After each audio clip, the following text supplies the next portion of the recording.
It's really a pleasure for me to be able to talk to you about Ben Graham. I've had some lucky days in my life, but one of the luckiest was in 1949 when I was 19 years old in Lincoln, Nebraska, and I picked up a copy of The Intelligent Investor.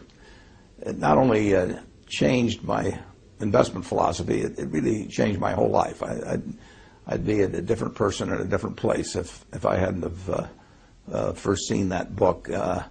I got a bedrock of investment philosophy that really hasn't changed ever since I read the book. I may embellish on it a little here and there, but it was Ben's ideas that sent me down the right path. And then a year or so later, I very belatedly applied to Columbia University, and Dave Dodd let me in, and I got to know Ben personally when he was my professor in the second semester there.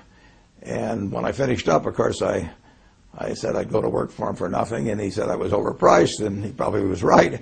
But a few years later, I got a letter from him, and he said, next time you're in New York, I'd like to talk to you. And I made a point of being there about 24 hours later, and he offered me a job. And I didn't ask the salary, but fortunately, at the end of the first month, I found out he'd not taken me, or maybe he'd forgotten about the fact that I'd do it for nothing. And I got inspired working for him, just being around him every day. And then we developed this friendship, which lasted until he died about 25 years later. So I really had a quarter of a century of experience with a marvelous man. And you all know about his mind and his ideas and the influence they've had on the profession of security analysis, the influence they probably had on you and your own portfolios, and certainly me. But the human side was just as impressive. He was a generous man. When my first son was born, shortly after I went back to take the job in December of 1954, my son was born, and I gave him the middle name of Graham. I named him after my dad, Howard, and then after Ben Graham with the middle name of Graham. And Ben came over to our apartment in White Plains and gave me a camera and a movie projector. It was a lot different doing that sort of thing in those days. And so I could record what was happening with Howard Graham Buffett from virtually the moment he was born. A little later, I think my wife had said something to him about my lack of dancing ability or something, which was well justified. And Ben gave me a certificate for some free lessons at the Arthur Murray Dance Studio in White Plains.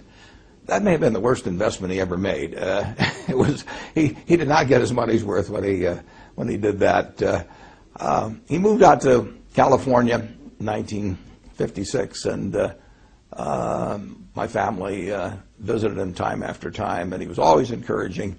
The one thing about it is that you never could balance the books with Ben. He would do things for me or for other members of the family, and you never could think of anything to do for him. So it's a real pleasure for me in a small way to be able to attempt to balance the books by just telling you and the rest of the world what a wonderful human being he was. And that's what really counts. I mean, he couldn't help but be smart. I mean, he was born wired in a way where he was going to be able to accomplish things intellectually that very, very few people could do.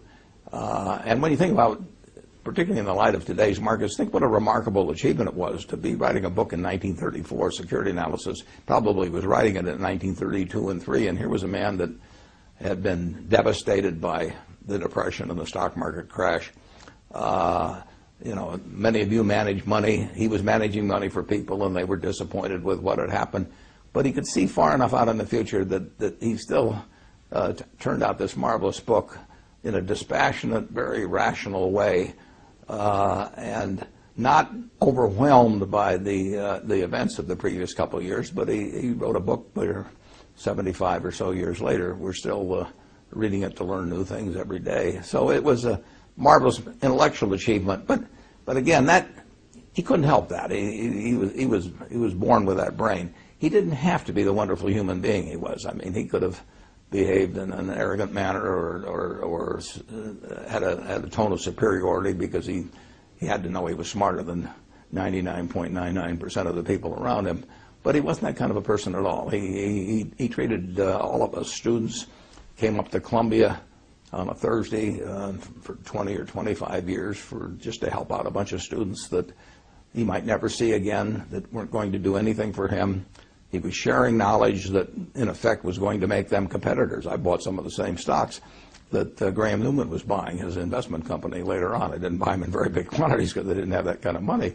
But he was creating competitors. It didn't bother him. He used current examples.